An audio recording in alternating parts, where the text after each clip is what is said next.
Olá, muito bom dia. Mais uma vez, muito obrigado pela sua companhia. Está começando mais uma edição do programa Agronegócio e eu desejo a você que você tenha um dia muito abençoado. No programa de hoje, nós vamos falar do mercado de abate de bovinos para a produção de carne. Vamos falar também do mercado de exportação de milho e também sobre carro elétrico. Usar carro elétrico é uma decisão ambientalmente correta? Vamos falar do mercado do boi gordo, como está o preço da arroba e vamos comentar sobre juros. Vamos falar da taxa Selic. E você vai ver como andam os números da nova safra brasileira. O programa Agronegócio já está no ar.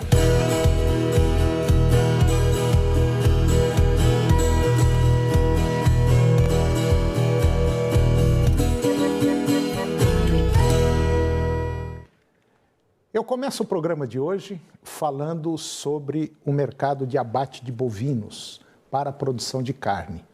Dados da pesquisa do IBGE apontam que foram abatidas 7,8 milhões de cabeças de bovinos agora nesse terceiro trimestre. Agosto foi o mês de maior atividade, com 2.690.000 cabeças, 5,8% acima do mês equivalente de 2021, enquanto setembro apresentou a menor atividade do trimestre, com 2.560.000 cabeças abatidas. A variação positiva de 32,3% ante setembro do ano passado deve-se, em grande parte, ao embargo chinês à carne bovina brasileira, vigente entre setembro e dezembro do ano passado, por conta de 2 casos atípicos de encefalopatia espongiforme bovina. O abate gerou 2.130.000 toneladas de carcaças, aumentos de 11,6% em comparação com o mesmo período de 2021 e de 9,6% em relação à quantidade auferida no trimestre imediatamente anterior. A região centro-oeste, ela apresentou a maior proporção de abate de bovinos no período, 36,9% do total, seguida pelas regiões sudoeste 22,7%, região norte 20,3%, região sul 11,6% e o nordeste 8,5%. As exportações brasileiras de carne bovina in natura, elas acumularam 573.000 toneladas, o que representa quase 35% do peso equivalente de carcaças produzido nesse intervalo. Esse montante é o melhor resultado para um trimestre, considerando a série histórica iniciada em 1997. E agora vamos falar sobre o mercado do boi gordo. Como está o preço da arroba? A maioria das praças brasileiras manteve suas cotações estáveis no mercado físico do boi gordo.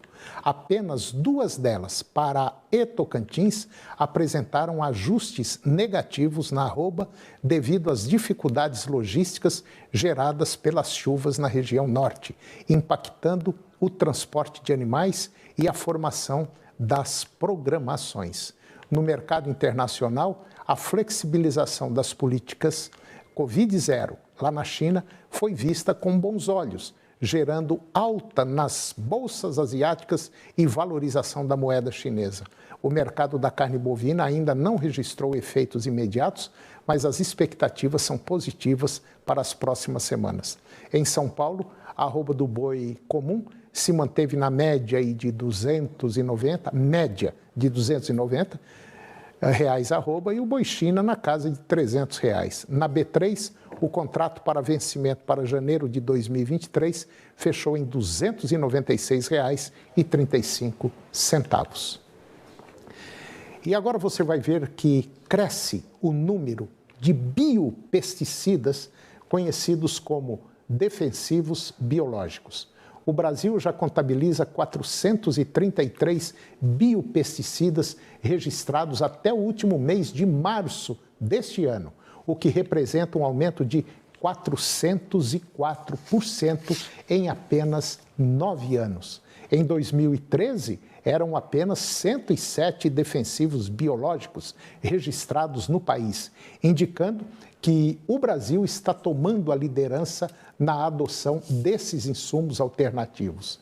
Até março deste ano, já contavam com registro ativo de 502, vamos dizer, produtos biológicos agrícolas, comprovando que essa tendência veio para ficar. Antracnose, mancha-alvo, mofo branco e ferrugem asiática são algumas das principais doenças foliares que mais perdas geram à cultura da soja brasileira.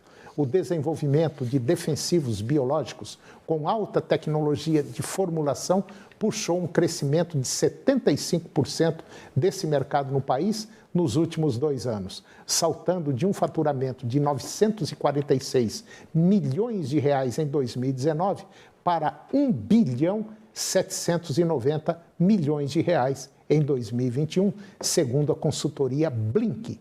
E de acordo com o estudo da IHS Markit, a projeção é que em 2030 o setor alcance 16,9 bilhões de reais. A cultura da soja responde por quase metade do uso de biodefensivos hoje no país. No último ano, os sojicultores brasileiros destinaram 829 milhões de reais ao controle biológico de pragas. Em 2019, o investimento havia sido de 391 milhões de reais. E agora Pedro Gonçalves, analista da Scott Consultoria, vai falar sobre o mercado do boi gordo. Confira. Olá a todos que nos acompanham, eu sou Pedro Gonçalves, engenheiro agrônomo e analista de mercado da Scott Consultoria. Estou trazendo para vocês aqui um apanhado do que a gente viu essa semana no mercado do boi gordo e essa expectativa para esse curto prazo, a próxima semana aí. Essa semana, depois de um acumulado de altas no último mês, ainda pegando o começo de dezembro aí de até R$10 por arroba na Praça Pecuária de São Paulo, arroba de boi gordo, Nós vemos ontem uma queda de R$3 por arroba, ficando aí a referência em R$282 por arroba nesse preço a prazo. Isso aconteceu por quê? A ponta frigorífica precisava dos bovinos aí para fechar suas escalas e então eles ofertaram a mais nesse último período e agora com as escalas mais confortáveis, fechadas aí até o final do ano, começo do ano seguinte, nós já vemos aí uma volta no preço aos patamares anteriores, ficando aí nessa referência dos 282. E para a próxima semana, a expectativa é que esse preço siga firme, Essa tendência dessa quedinha em São Paulo se mantenha, as negociações aí por volta de 280, R$282 por arroba de boi gordo. As outras praças pecuárias, nós vemos um cenário de recuperação, onde nós estamos vivendo um período aí de entre-safra, com essa falta de bovinos bem terminados, ofertados à ponta compradora, fazendo com que eles ofertem um pouco a mais. Algumas correções em algumas outras praças, uma queda não tão significativa, mas alguns ajustes para algumas outras praças também podem ocorrer nesse próximo período. O que eu tinha para trazer hoje era isso. Mais uma vez, muito obrigado, forte abraço e até a próxima. E agora eu vou comentar sobre as taxas de juros. Vamos falar da taxa Selic. Apesar do repique recente na inflação, o Banco Central não mexeu nos juros. Por unanimidade, o Comitê de Política Monetária, o Copom, ele manteve a taxa Selic, a taxa de juros básicos da economia, em 13,75 ao ano. A decisão era esperada pelos analistas financeiros. A taxa continua no maior nível desde janeiro de 2017, quando também estava em 13,75 ao ano. Essa foi a terceira vez seguida em que o Banco Central não mexe na taxa, que permanece nesse nível desde agosto. Anteriormente, o Copom tinha elevado a taxa Selic por 12 vezes consecutivas, num ciclo que começou em meio à alta dos preços de alimentos, de energia e também de combustíveis. De março a junho do ano passado, o Copom elevou a taxa em 0,75 ponto percentual em cada encontro. No início de agosto, o Banco Central passou a aumentar a Selic em 1 ponto a cada reunião. Com a alta da inflação e o agravamento das tensões no mercado financeiro, a Selic foi elevada em 1,5 em outubro do ano passado e até fevereiro deste ano. E agora vamos falar da nova safra brasileira, que está estimada da safra 22-23, ela indica que nós estamos aí com uma produção estimada em 312,2 milhões de toneladas, 15% ou 40,8 milhões de toneladas superior à obtida em 2021-2022. E com a conclusão da semeadura das culturas de primeira safra em dezembro, as atenções se voltam para a evolução das lavouras e os efeitos do comportamento climático que deverá definir a produtividade de acordo com os dados divulgados pela Conab, com a área total do plantio no país estimada em 77 milhões de hectares. A agricultura brasileira mantém a tendência de crescimento observada nos últimos anos, também com previsão de recorde. O resultado equivale a um crescimento de 3,3% ou 2,490 mil hectares sobre a área da safra 21-22. E no caso da soja, a terceira estimativa para a área de plantio no ciclo atual aponta para um crescimento de 4,6% sobre a safra passada, situando-se em 43,4 milhões de hectares. Para o milho, a Conab prevê uma produção de 125,8 milhões de toneladas da safra 22-23, com um aumento esperado de 11,2% comparado à safra anterior. E depois do intervalo, nós vamos falar do mercado de exportação de milho e também sobre carro elétrico. Usar carro elétrico é uma decisão ambientalmente correta? Nós voltamos já em um minuto só. Eu vou me casar com você e não com a sua fortuna. Como você, eu acho que um homem nunca deve trair uma mulher em nenhuma circunstância. Belas palavras podem até enganar. Mas hoje, 6 da tarde... Eu te garanto que tudo vai dar certo. A dona Isabel já me contou tudo. O que quer dizer com isso? Você e a Ivana. Quem tem segredo, tem medo. Já sabe o que o seu noivo fez? Demitiu o Dr. Ernesto. A dona.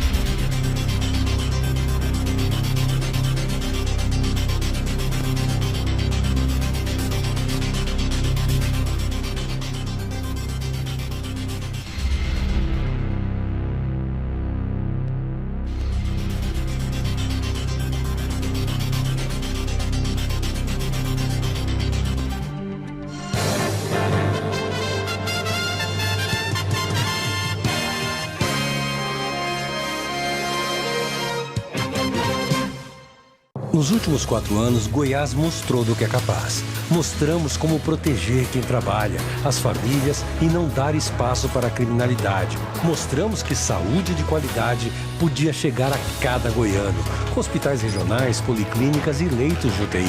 Mostramos serviço, geramos empregos como não se via há 8 anos e crescemos mais do que o Brasil. Mostramos resultado com nossos estudantes e professores, levando Goiás ao topo da educação. Mostramos compromisso para romper com o ciclo da pobreza e fizemos a maior política de transformação social da nossa história. Mostramos que estradas, pontes e soluções de transporte aproximam as pessoas de uma vida melhor. Mostramos que ao olhar por todos e cada um, dá para seguir em frente, sem deixar ninguém para trás. Por tudo isso, o governo de Goiás quer mostrar sua gratidão a cada goiano e deixar avisado, em 2023, Goiás vai mostrar muito mais. Ai, gente, eu pensava que esse negócio de tecnologia não era pra mim. Eu achava muito difícil. Hoje, faço compras e até monitoro meu condomínio pelo app da portaria remota Tecnoseg. Hoje, 10h15 da noite, programa do Ratinho.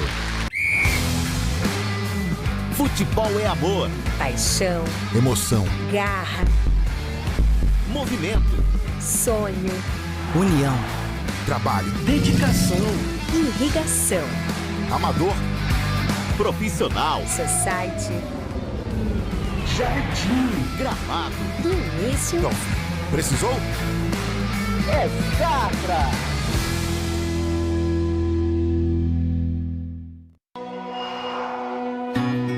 Bom, meus pais sempre foi da roça, né? E a gente cresceu nele, né? Já veio de família e a gente foi prosseguindo o que ele nos ensinou. E já estamos indo com a família também, né? Na continuidade nesse processo. O dia a dia apoia a agricultura familiar. Por isso, garantimos a você a melhor qualidade, produtos frescos e o menor preço. Confira as ofertas desta terça e quarta verde. Alho a cada 100 gramas, repolho verde, cenoura ou batata doce o quilo, R$ 1,99. Melancia, manga palmer ou tome, R$ 1,99 o quilo. Pepino japonês, pepino comum, abóbora japonês ou Itália, R$ 1,99 o quilo. Milho verde, bandeja com 5 unidades, R$ 3,99. Ovos brancos mantiqueira com 20 unidades, R$ 11,99. E tenho muito orgulho de estar com eles pela oportunidade que eles deram pra gente. Uma empresa grande, dá uma atenção muito grande pro pequeno produtor. Atacadão Dia a Dia. Produtos direto do campo para a sua mesa. Jornal Serra Dourada. De segunda a sábado, às 7h20 da noite.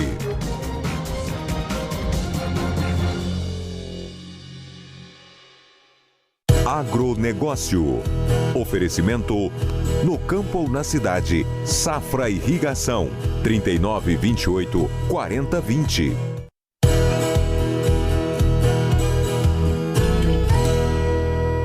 Eu estou de volta ao programa e agora nós vamos dar um giro pelo mercado de exportação de milho. A China acelera suas compras de milho brasileiro para substituir importações do grão mais caro dos Estados Unidos. 4 navios carregados com milho brasileiro estão a caminho da China e outros 5 devem zarpar em breve, segundo a Alfamar, agência marítima. Com mais embarcações à espera para carregar, o total de milho enviado à China já ultrapassa 1 milhão de toneladas.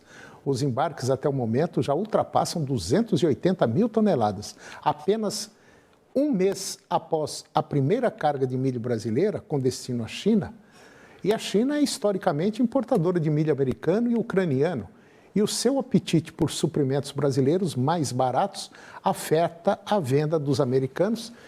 E as inspeções para exportação de milho americano, de 6,3 milhões de toneladas até agora, indicam uma queda de 33%. A estiagem do rio Mississippi eleva os custos de logística e deixa o grão americano mais caro. E agora eu vou conversar com Guido Juliano Martins de Araújo. O Guido ele é diretor do Instituto Saga das Águas e nós vamos falar de um tema muito interessante. Nós vamos falar sobre carro elétrico. Usar carro elétrico é uma decisão ambientalmente correta? Guido, bom dia, tudo bem? Bom dia, Antônio. Tudo beleza? Tudo na paz, Guido? Tudo bem. Então tá bom.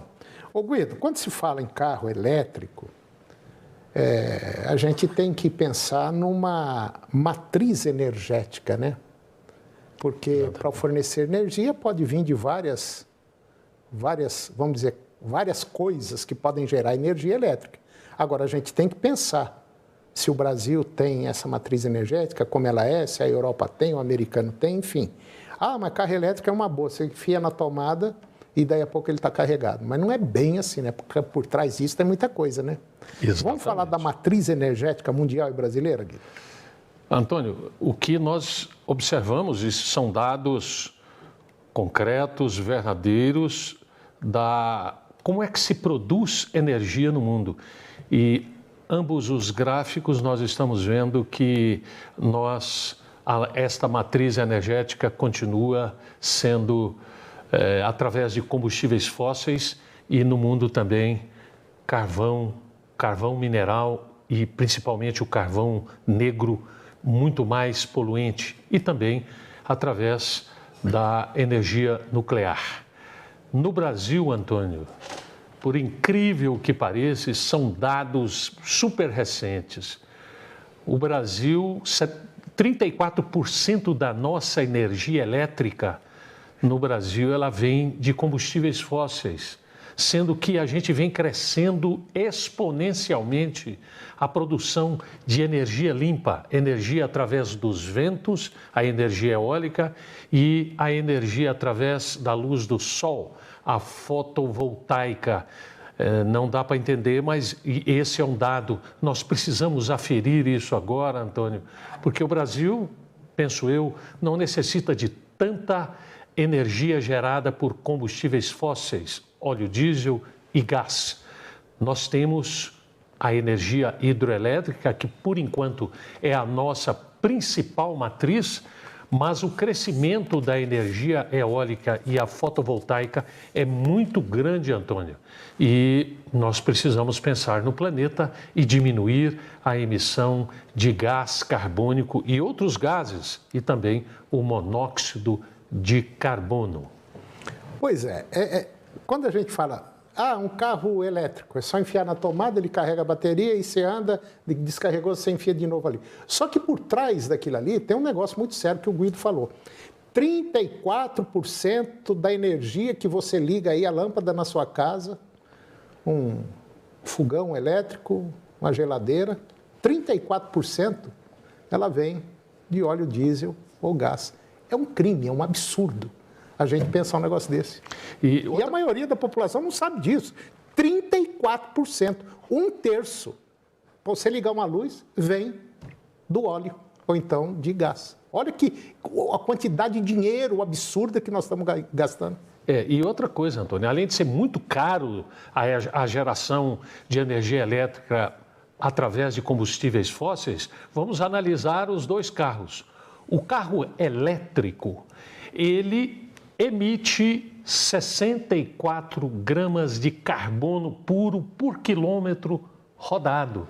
O nosso carro tupiniquim, o carro movido a etanol, ele emite 46 gramas de carbono por quilômetro rodado. Então, o nosso carro a etanol é muito menos poluente do que o nosso carro elétrico. E é bom que se diga, lá na Europa, esse carro aqui, que emite 64 gramas de carbono por quilômetro rodado, na Europa é 90 gramas. São 90 gramas que são atiradas na atmosfera. E um detalhe ambiental, o carro movido a etanol, esse cicla, né? Porque a cana plantada, ela vai captar gás carbônico para se produzir mais cana. Então, roda no sistema. E no combustível fóssil, não. Ele foi embora e fica aí na atmosfera, provocando as mudanças climáticas, o aquecimento global e uma série de outros problemas. E tem mais um detalhe muito importante nisso aí. Quando a gente fala em cana, além de ele gerar açúcar e etanol, que o etanol polui menos, você tem ainda a cana, ela tira a impureza do ambiente. E tem mais um negócio, quando você moe a cana, aquele bagaço, ele pode servir para uma série de coisas. Ele pode gerar novamente energia. Sim, exatamente. Né, Guido? Ele gera novamente energia. E tem mais uma coisa, as cinzas daquele bagaço, já tem pesquisa, já está tudo pronto já. Ele conseguem fazer com ele um tipo de um cimento, uma massa, mais forte que o cimento.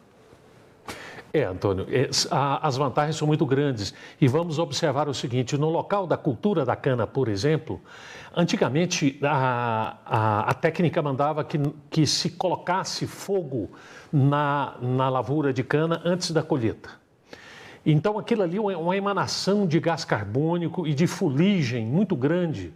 Era uma coisa altamente poluente. Hoje, essa parte, a maior parte, fica na área plantada. A máquina vem, leva somente a cana cortada em pequenos pedaços. Toda a outra parte, a parte seca da folha e o pendão, tudo, a parte aérea, a parte mais de cima da cana, fica toda na área.